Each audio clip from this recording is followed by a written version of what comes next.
There are some images from childhood that never really leave you.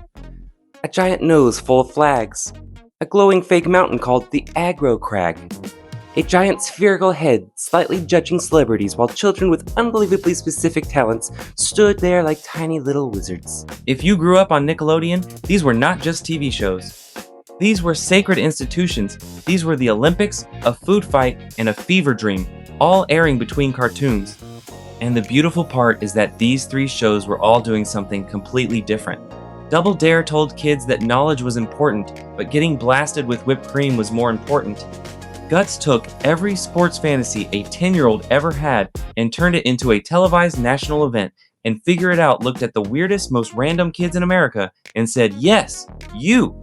The child who can play accordion while being adorable, get in here! We're putting you on TV immediately!" But here's what makes this even better when you go back and look at it now. These shows were not just fun. They were weirdly brilliant, because each one figured out a different part of childhood and turned it into television magic. One understood mess, one understood glory, and one understood that the weird kid in class was secretly the most interesting person in the building. And once you see that, these shows get even more fascinating. Let's start with Double Dare, because if you were a Nickelodeon kid, this show didn't just entertain you, it rewired you. It taught an entire generation to look at giant fake body parts and think, yeah, I could probably win in there. Back in the mid-1980s, Nickelodeon wanted a game show for kids, and the people building Double Dare basically combined trivia, truth or dare, and the board game Mousetrap. That is such a perfect origin story for this show that it almost sounds fake. But that really was the DNA. Part quiz show, part playground dare, part live-action Rube Goldberg machine where the kid became the pinball. That is an absolutely deranged thing to invent, which is exactly why it worked. Because Double Dare understood something that a lot of adults never fully understand about kids. Kids do not want tidy entertainment. Kids want chaos with a scoreboard. They want the feeling that something could go wrong, get messy, explode into laughter, and still somehow count as competition. And Double Dare gave them exactly that. Then there was Marc Summers, who somehow made the whole thing feel normal. Marc wasn't talking to kids like a babysitter. He talked to them like the cool older cousin who would absolutely let you jump off the couch into a pile of laundry and then say, "All right, one more time, but this time, commit." He was fast, funny, sharp, and had exactly the right amount of "I am in control of this," while children were literally swimming through whipped cream 2 feet away. And the funniest part is that if you only knew him from Double Dare, you may have later grown up, flipped on Food Network, and realized the slime guy had quietly become the host of Unwrapped, the show that explained how Pop-Tarts and gummy bears were made. Imagine going from giant fake boogers to factory tours and making that career pivot look seamless. That is one of the strangest and most impressive glow-ups in television history. But obviously, the real star of Double Dare was the obstacle course. And this is where the nostalgia becomes dangerous, because every kid who watched it believed the same lie. I would dominate that course. You watched other children completely fall apart in the giant nose, and instantly became arrogant. You'd be sitting there in pajama pants, holding a Capri Sun, watching some poor kid lose 12 seconds in a foam tunnel, and immediately think, wow, skill issue. I'd already have all the flags by now. No, you wouldn't. That course was terrifying. The giant mouth, the giant nose, the human hamster wheel, the Sunday slide, the tank. It looked like someone locked a set designer in a room with 30 gallons of pudding and said, "Build America's future." And kids at home absolutely believed they would dominate it. But the deeper you look, the funnier it gets. Because behind the scenes, the obstacle course was apparently even grosser than it looked. The baked bean tank sat under hot lights until it smelled horrifying. There are stories about having to bring in a septic truck to deal with the mess. That is the kind of detail that takes Double Dare from beloved game show to battlefield oral history. And honestly, that makes the show even better. Because what kids remember as pure magic was, for the crew, a full-scale slime-adjacent survival operation. On camera, it was joy. Off camera, it was apparently one bad decision away from becoming an EPA case study. And that is exactly why Double Dare still lives in people's heads. It wasn't polished. It wasn't sleek. It wasn't clean. It was tactile, loud, ridiculous, and gloriously committed. But Double Dare only solved one childhood fantasy. Because once Nickelodeon figured out that kids loved chaos, they asked an even more brilliant question. What if instead of a giant nose full of flags, we gave them a mountain? That is how you get Guts. And Guts was one of the smartest ideas Nickelodeon ever had, because it took the exact emotional intensity kids already had on the playground and turned it into a full televised spectacle. According to the people behind the show, the goal was basically to let kids live out their biggest sports fantasies. But here's the part that makes Guts more interesting than people remember. Nickelodeon research showed that kids didn't really enjoy watching other kids get eliminated. So instead of building the show around humiliation, Guts let all 3 contestants stay in it. That is such a smart little Nickelodeon detail, because it meant Guts felt intense without feeling mean. It looked like a full-blown athletic showdown, but underneath all the lights and theme music, it was actually kind of wholesome. No one was being publicly crushed and sent home in shame. It was just 3 kids getting the chance to feel like superheroes for half an hour. And if you were watching at home, it worked.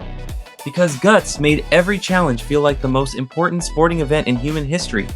It was not just kids doing obstacle courses. It was destiny in neon. And leading all of this was Mike O'Malley, who hosted Guts like a man who had consumed 6 sports drinks and a sermon. He had exactly the energy the show needed. Half coach, half motivational speaker, half your friend's dad who takes driveway basketball way too seriously. He didn't act like the events were silly. He acted like everything mattered, and that made you believe it mattered too. Which makes it even funnier to grow up and realize that Mike O'Malley later went on to Yes Dear Justified, and especially Glee, where he played Burt Hummel and earned serious critical praise. So yes, the guy who once narrated children climbing a fake volcano became one of the most respected character actors on television. Nickelodeon has always had a weird talent for hiding future legends in plain sight. And then there was referee Moira Quirk Forever Mo to Nickelodeon kids, who brought just the right amount of cool authority to the whole thing. She made the competition feel official.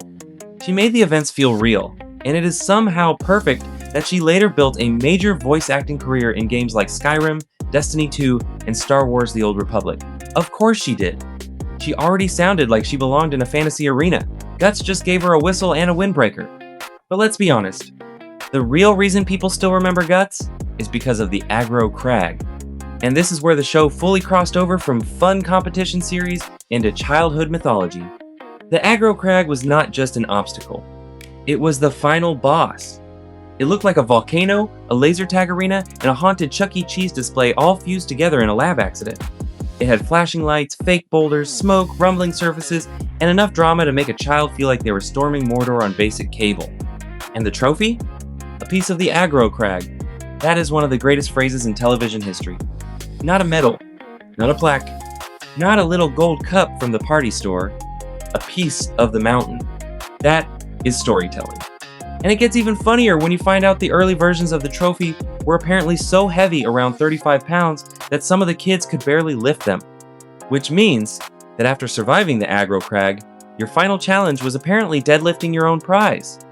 Then, because Nickelodeon game shows had an almost supernatural ability to accidentally collect future famous people, Guts also featured contestant Ashley Eckstein, who later became the voice of Ahsoka Tano in Star Wars. And that is one of those facts that feels custom built for this channel because it sounds completely made up and is somehow real. Somewhere in the history of entertainment, there is a direct line connecting the Aggro Crag to the Jedi. But now we get to the show that may be the strangest of the 3. Because if Double Dare was about mess, and Guts was about athletic glory, Figure It Out was about something maybe even more powerful when you're a kid. Being weird and having that weirdness treated like a superpower, that is such a beautiful premise for a children's show. Not be the fastest, not be the strongest. Just, what bizarre skill or hobby do you have, tiny person? Can you yodel? Can you train birds? Can you identify cheeses by smell? Wonderful. Let's put you in front of 4 confused celebrities and let you dominate. That is Figure It Out. And that is why it feels so different in memory. Because it wasn't celebrating the loudest or the messiest kid. It was celebrating the oddly specific kid. The kid with the impossible sentence for a talent. The kid whose existence made adults go, wait, you do what? And suddenly that kid had all the power in the room. Hosted by Summer Sanders, who had already won 4 Olympic medals in 1992. Figure It Out took an actual elite athlete and made her the calm center of a show where the real job was basically keeping order while celebrities failed to decode children. That's a fantastic host assignment when you really think about it. Summer brought this polished, steady, hyper-capable energy that grounded the whole thing.